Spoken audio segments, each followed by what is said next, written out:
In first part, we will discuss about pharmacist in relation to his job and that related ethics. So in second part, we will discuss about the code of ethics related to relation to his trade. Trade means धंदा किंवा is an professional business there. So let's see the what is ethics related to pharmacist in relation to his trade. So first is price structure. Prices of drug and medicinal preparation charged from the customer should be fair and including dispensing and compounding charges without unduly taxing the purchaser. Means जी काही price असते dosage फॉर्मची ती जो काही compounding charges आहेत डिस्पेन्सिंग करेपर्यंत कंपाऊंडिंगपासून डिस्पेन्सिंग करेपर्यंत जे काही चार्जेस आहेत ते सगळे इन्क्लूड करून एम आर पी ठरवली गेली पाहिजे. त्याच्यामध्ये टॅक्स पण आला पाहिजे. एक्स्ट्रा प्राईस तुम्ही स्वतःहून लावून घेऊ शकत नाही. Okay. Next part fair trade practice. A pharmacist should not make any attempt to capture the business of fellow pharmacists by unhealthy competition, that is, by offering reduced price, gift prizes, etc. तुम्ही तुमचा business वाढवण्यासाठी तुमची economical growth करण्यासाठी तुम्ही कोणतीही offer देऊ शकत नाही डोसेज फॉर्मवर.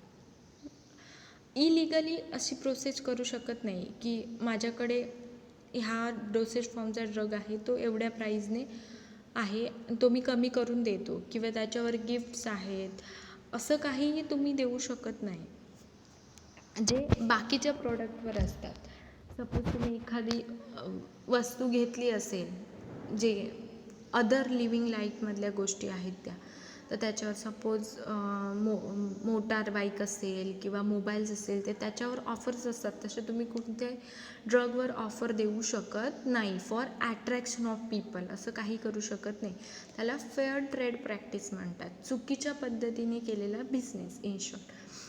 Other than that, trademarks, labels, symbol or any other signs of other pharmacies should not be copied or intimated. किंवा तुम्ही कोणाची जो लिगली त्याने एक साईन सिम्बॉल त्याचा आहे त्या फार्मसीचा तो तुम्ही कॉपी करू शकत नाही.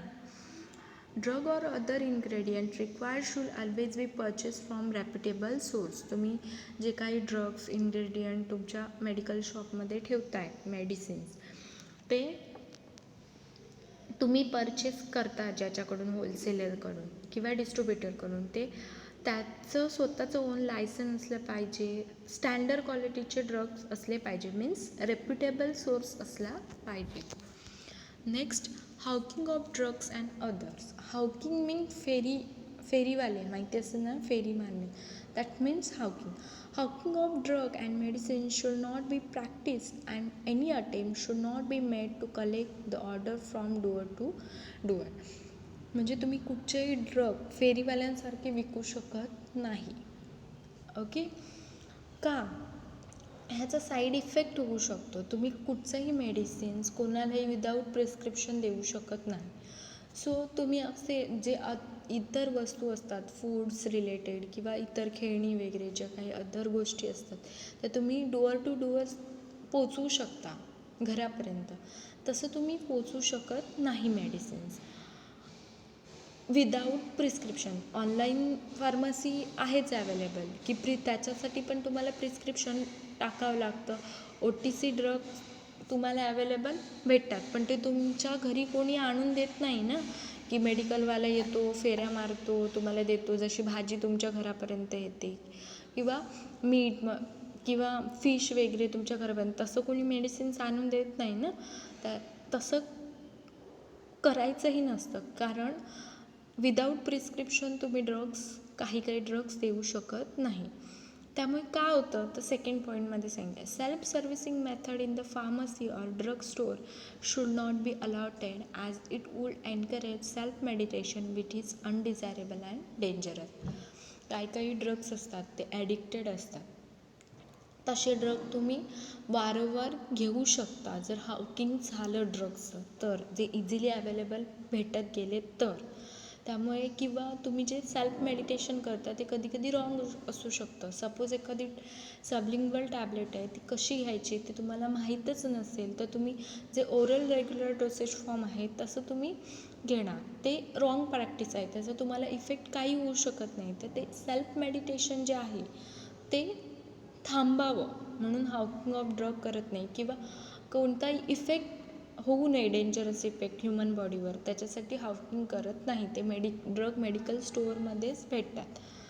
Next point is advertisement and display. In advertisement and display, there should not be any display or advertisement on the premises in the newspaper or elsewhere regarding the abilities and services provided by the pharmacy.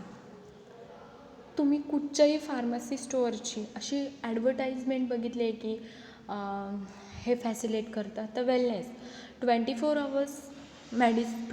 Hours आहे, पण ते कुठचेही स्वतः न्यूजपेपरमध्ये advertise असं देत नाहीत.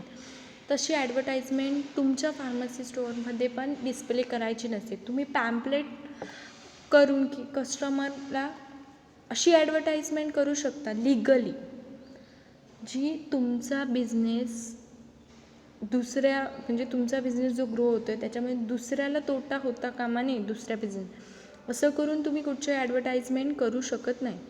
तुमच्या ज्या ॲबिलिटीज आहेत मेडिकल स्टोअरच्या त्या तुम्ही मेडिकल स्टोअरमध्ये डिस्प्ले करू शकत नाही विंडो डिस्प्लेमध्ये. Okay.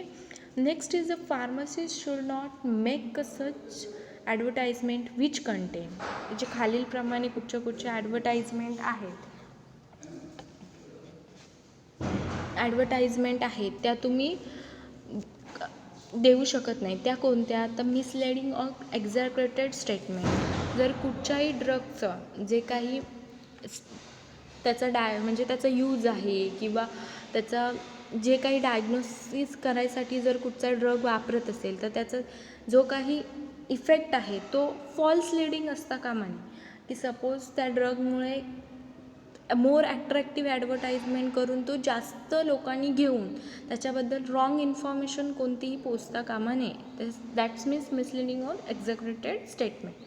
A guarantee of therapeutic efficiency. तुम्ही गॅरंटी कुठच्याही डोसेज फॉर्मची द्यावी असंही कुठची ॲडव्हर्टाईज करायची नाही. The word cure in the reference to an element or the symptom of ill health. ते त्या रिलेटेड किंवा तुम्ही ऑफर करायची नाही. तुमचं मनी परत घेऊन जा, याच्यावर तुम्ही 100% तुम्हाला हे भेटेल, नाही भेटलं तर घेऊन जा, अशी कुठची ऑफर करायची नाही. Okay.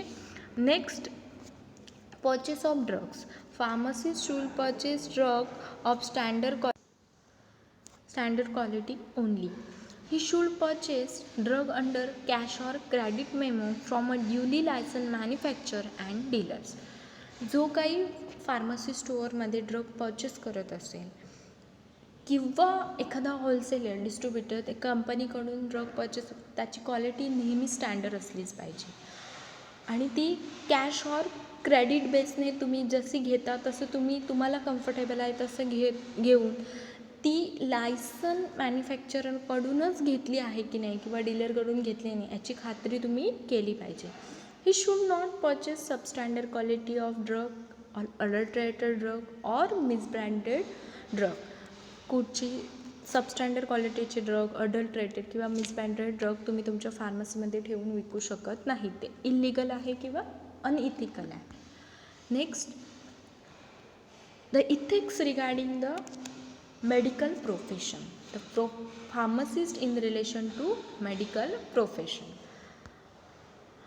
First is limitation of professional activity.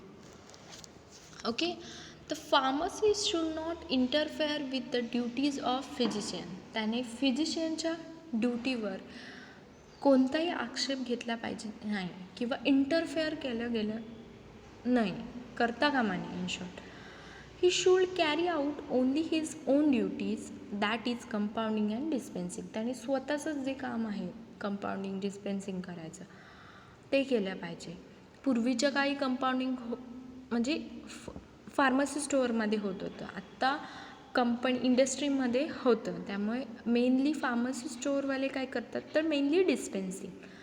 So under no circumstance he should diagnose the patient and prescribe the remedies even through requested by the patient. त्याने त्याच्या फार्मसी स्टोअरमध्ये कुठच्याही डिसीजचं डायग्नोसिस सेंटर ओपन करायचं नाही, जरी त्याला वेल इन्फॉर्मेशन असली तरी. किंवा पेशंटने जर सांगितलं आहे की मला काय होतं आहे ते सांग, तर त्याला कुठचाही डोसेज फॉर्म रिकमेंड करायचं नाही, कुठचाही ड्रग रिकमेंड करायचं नाही की ही ह्याच्यावरती रेमेडीज आहे असं. In emergency he should provide first aid service to victim. जर इमर्जन्सी असेल, एखाद्या पर्सनला काहीतरी प्रॉब्लेम असेल इन ॲक्सिडेंटल केसेस, सो त्या टाईमला तुम्ही फर्स्ट एड प्रोव्हाइड करू शकता. जे काही शेड्यूल्स ड्रग्स आहेत वगैरे तेही तुम्ही देऊ शकत नाही. नंतर clandestine arrangement. Clandestine arrangement means pharmacists should not enter into any secret agreement. जे काही तुम्ही और कॉन्ट्रॅक्ट विथ फिजिशियन, तुम्ही जे काही फिजिशियनसोबत कॉन्ट्रॅक्ट करता कशासाठी, that is by offering commission for recommending his medical store. तुमचं जे काही मेडिकल स्टोअर आहे त्याची ग्रोथ व्हावी, तुमच्याकडनं जास्त सेलिंग व्हावं, यासाठी तुम्ही फिजिशियनला कन्सर्न करता की माझ्याकडे आज जे ह्या कंपनीचे डोसेज फॉर्म आहेत तर ते तू दे. इन शॉर्ट तुमच्या मेडिकल स्टोअरचं मार्केटिंग मीन्स क्लॅन्डिंगचे अरेंजमेंट करण्यासाठी तुम्ही फिजिशियनसोबत कोणती ॲग्रीमेंट करू शकत नाही किंवा कॉन्ट्रॅक्ट करू शकत नाही. Third is liaison with public. The pharmacist is a link between doctor and patient. Okay, that everyone knows. He should have up-to-date knowledge regarding or about the development in the professional of pharmacy. आपल्या प्रोफेशनमध्ये नवीन काय changes होतात त्याचं पूर्णपणे knowledge फार्मसिस्टला असलं पाहिजे. For this purpose he should be always in constant touch with the periodicals, journals, magazines related to pharmacy profession which are published from time to time. त्याच्यासाठी त्याने जे काही फार्मसी रिलेटेड मॅगझिन्स असतात, जर्नल्स असतात ते read केले पाहिजेत आणि नॉलेज घेतलं पाहिजे. He should advise to physician on the pharmaceutical. जे काही फार्मास्युटिकल्समध्ये डिफरंट इनोव्हेशन्स होत आहेत किंवा रिसर्चेस होत आहेत, डेव्हलपमेंट्स होत आहेत, त्याच्याबद्दलची त्याने माहिती फिजिशियनला सांगितली पाहिजे. Also he should educate the patient regarding the certain techniques of administration of drug. जे काही ड्रग्स असतात नवनवीन मार्केटमध्ये आलेले, तर त्याचं ॲडमिनिस्ट्रेशन कसं करायचं, त्याच्या जे काही टेक्निक्स आहेत, फॉर एक्झाम्पल सबलिंग्वल टॅबलेट ती कशी घ्यायची, तर त्याच्या रिलेटेड तो पेशंटला एज्युकेट करू शकतो. Next, code of ethics that is related to his profession. Only his profession means pharmacist in relation to his profession as a pharmacist. So the first point, it observe the law and ethical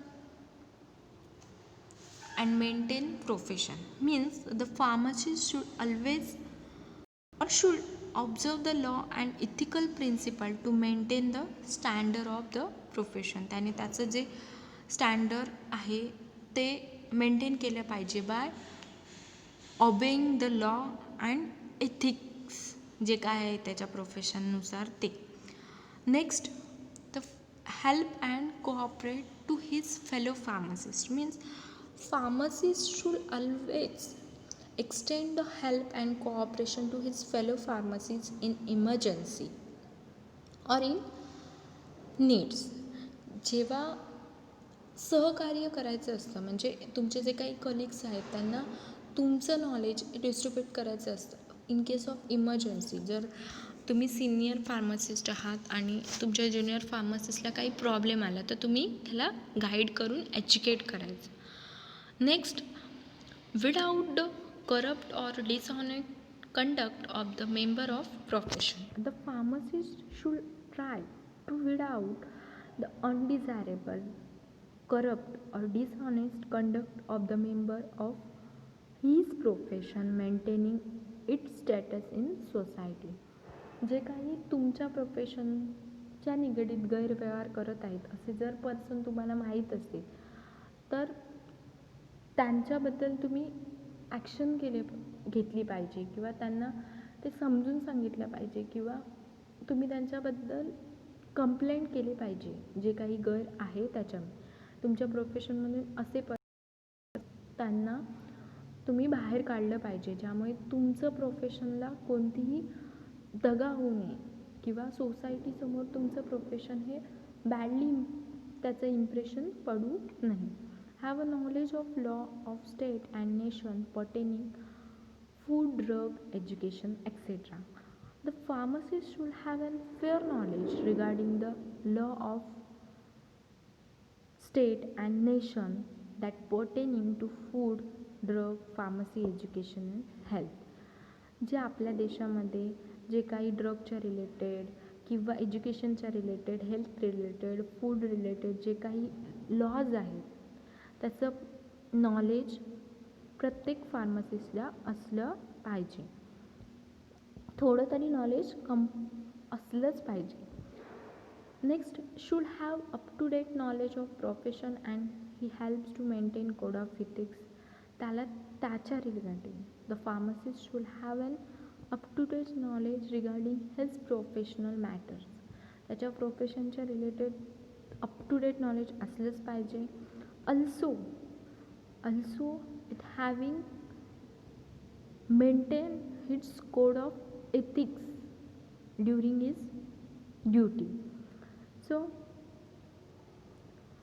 next point, do not perform any act which will bring discredit to his profession or himself. त्यांनी कुठचंही गैरकार्य करता कामा नये त्यामुळे त्यांच्या प्रोफेशनला बाधा येऊ शकते. The questions are for this topic is explain the role of pharmacist in relation to his trade. Next, define and differentiate between law and ethics. Third, as per code of ethics, discuss the role of pharmacy in relation to job. Same questions. Fourth question, explain the role of pharmacy in relation to medical profession. Next, what are ethics to be recommended by pharmacists during handling of drugs, means prescription that we will see that. Next, how pharmacist is linked between medical professional and public, explain as per pharmaceutical code of ethics. Next, how a pharmacist should handle the prescription according to the pharmaceutical ethics. The fifth question answer is somewhat same. Okay, any query regarding this question or any in part 1 or part 2, discuss with me. Okay, if you understand every point, then revise this question and answer it properly. Reference for this topic is Pharmaceutical Jurisprudence by Dr. B.S. Kuchikar, Nilari Prakashan. Okay, thank you.